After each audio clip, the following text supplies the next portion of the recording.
Hello everyone, I'm back again with another God Guide on Smite. I know, it's about time. And this time, I'm bringing you Loki. Now, I had a couple requests to do Loki, and even though I'm stepping away from Smite for a little bit, if y'all really want to see a guide for any of these gods, I will come back and do them, if that's what y'all really want to see. So, I'm still taking requests, and I've had a couple for Loki, so that's why I'm here to do Loki. And I'm just gonna be honest with y'all. I really hate Loki.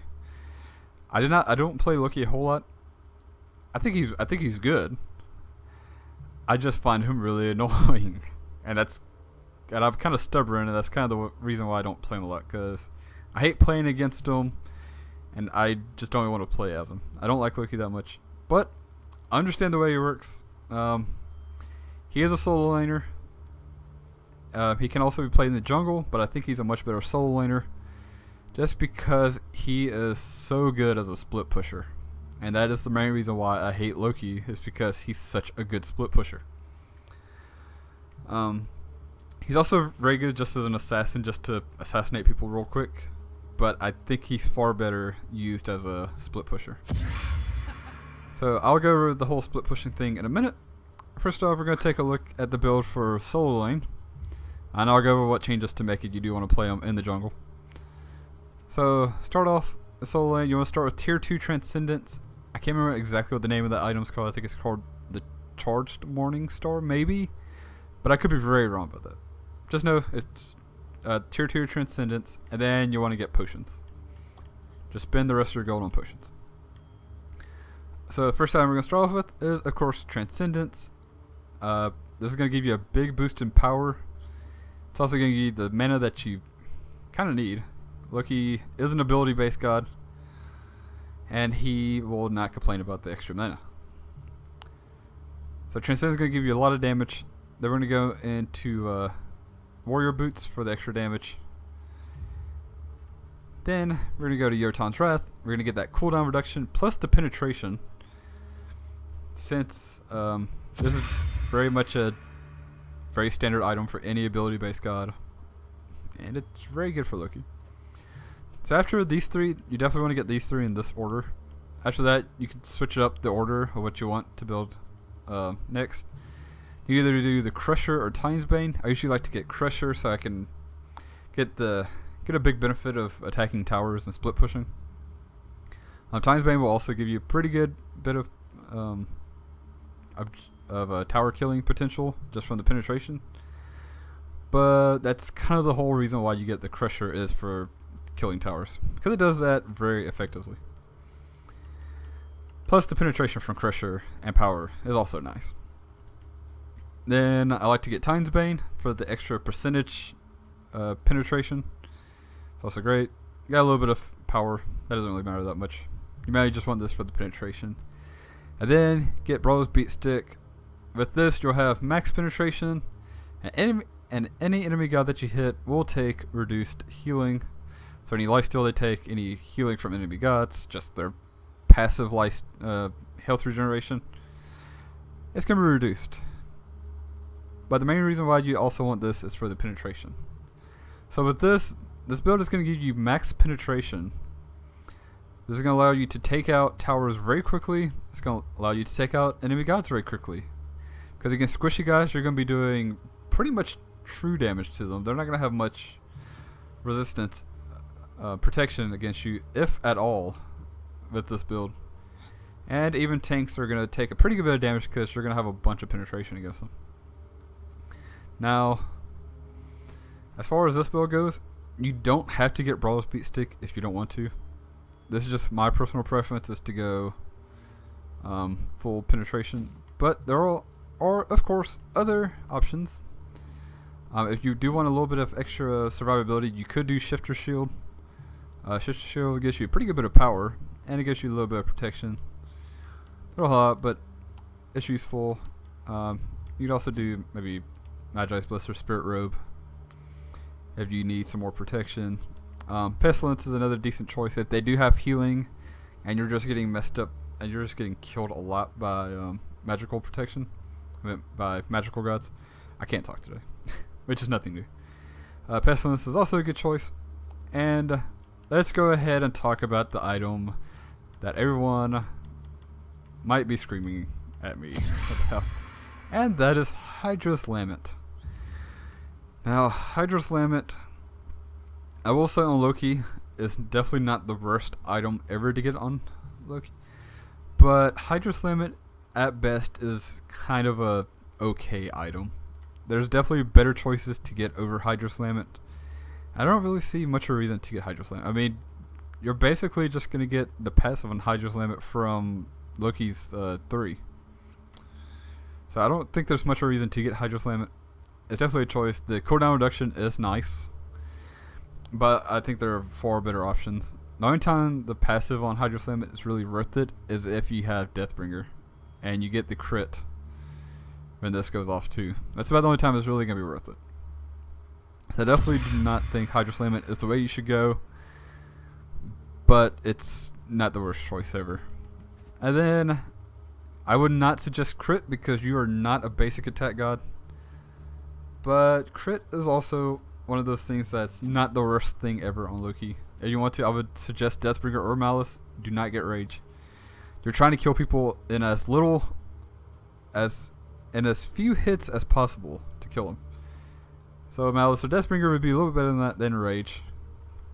But I would still not suggest any crit or Hydra's Lament, in all honesty. Let me put Brother's Peace Stick. This is the build I usually go with for the most part. I'll sometimes change out for one of those other items I talked about, depending on the situation. And now, as far as jungling goes, you'll want to start out with Bumba's Mask. Here, let me put this on here.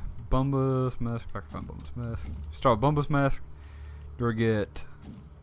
I usually like to get Tier 2 Wrath of the Gods, just so you can have that better clear in the jungle, and then just get potions. And then for the rest of the build, you'll just get boots. You'll start off with boots, then Yotons, and then you get Transcendence. So basically just put this here, and then the rest of the build can be this or any of the other items that I talked about. Then we're going to talk about actives real quick. If you do start on the jungle and you do get Hog, then just go ahead and finish it. So you could help clear objectives if you have to. You know, it's good for that. But if you start on the solo lane, you probably won't really need this because you're not going to be leaving solo lane a whole lot. So, of course, Purification Beads is a very good choice for Loki, and this is definitely one I would suggest. Even if you do get Hog or in jungle, I would suggest this as the other active that you get, because if Loki gets CC'd, he's probably dead. This is the biggest weakness to Loki is stuns and CC and anything like that. Then we got Aegis. Aegis is another good choice. Once again, for if the enemy team has a bunch of burst damage, Aegis is definitely a good choice. And then some other options, if they have a bunch of healing, you get Weakening Curse. And also Girdle of Inner Power is not a bad choice on him either, just for the extra damage that you'll get. And you'll get a lot of extra damage from Girdle of Inner Power. So that's going to be the build. Now let's take a look at the abilities. First off, I'm going to look at his passive, which is Behind You. Basically, this is a very easy passive to guess what it does. And basically all this does is give you 20% bonus damage for when Loki basic attacks enemies from behind. That's really all there is to say about this passive. And it's very good for Loki, because he has some ways to get behind enemies, say with Vanish. Now Vanish is the reason why a lot of people hate Loki, including me. Because Loki will be sitting there split pushing, he'll be way pushed up. He'll be pushed up way too far. And you're going to run over there, you and a couple buddies, going to run over there, go try to kill Loki. And he's just going to go invisible and run off, and you're not going to be able to figure out where you went, and you're just going to have wasted your time. Vanish is a very important ability for Loki, and it also does some damage with it. So basically, when you use Vanish, you're going to go invisible, and you're going to get extra movement speed. You're going to remove any slow effect that you have, and you'll be immune to slows. And you will also put a dot on people when you basic attack them while you're invisible. But just remember that when you do use a basic attack while invisible, you will become revealed and they will be able to see you. Then we got decoy. This is going to be your main form of clear. Now your clear at first is going to suck a lot, but once you get this leveled up some and get transcendence ready, yeah, you'll have no problem with clearing the wave, and you'll be pretty safe in lane. Also, this will take aggro from minions. So if you like if you want to go take a jungle camp like blue buff, just place this down first, and they'll start attacking it, and that'll give you plenty of free time to attack them in the back for the extra damage. And then we have aim strike. This is gonna be your buff. This lasts for one basic attack, but look at that damage. 220 damage at max strength, plus 100% of your physical power, and it also slows the enemy. This is a very good ability. It's going to give you a lot of extra damage too. And you'll definitely want to use this ability before you use Assassinate. So you'll want to use Aim Strike and then Assassinate the target. Basically what this does, this will let you teleport to your enemy. You'll do a backstab on them. You'll do a lot of damage, and it's also going to stun them. It's going to give you plenty of time to use a basic attack, which will proc Aim Strike, and they're not going to be feeling very good after that. After you get full build, level 20, and you do that to someone's hunter, they're probably going to die after. They might die after the first basic attack after Assassinate, or the second one.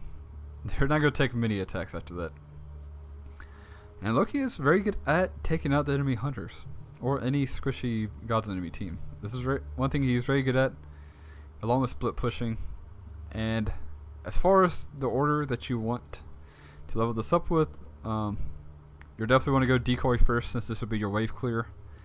Then you'll go aim strike second, vanish third, and then assassinate whatever you can get it. And that's gonna be the guide for Loki. I know I didn't have a whole lot to add about Loki, but that's also because I don't play Loki a whole lot. But as far as playing him in solo lane, which is about the only time I ever played him, just stay in lane. Do not leave solo lane, unless, you know, of course, you're going back to base to buy stuff. But just stay there. The enemy solo lane release, that's fine. If there's a fight going on in the other lanes, that's fine. Don't worry about it. Stay in lane. Just keep split pushing. They're going to eventually have to do something to stop your split pushing. And that means they're going to have to waste time on trying to stop you. And your teammates should just be sitting in the other lane, just taking towers and objectives. So that's kind of what you're really there for, is just to be a distraction. So just be mindful of when the enemy team is going to come get you, because they're going to eventually try to come and kill you. So make sure that you have your vanish up, and be mindful of the enemy team on the map, or if your teammates call out an enemy is missing.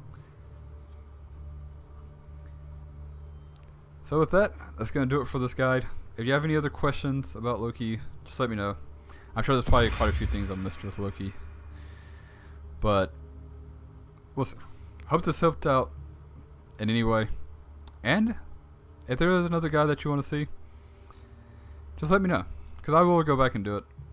And maybe it'll be on a god that I might know a little bit more about than Loki. Not trying to say anything bad about Loki, because Loki's pretty good. I just find him really annoying. So, I hope y'all have a great day. Hope this helped some way, and let me know what y'all think. Have a great day, and have fun.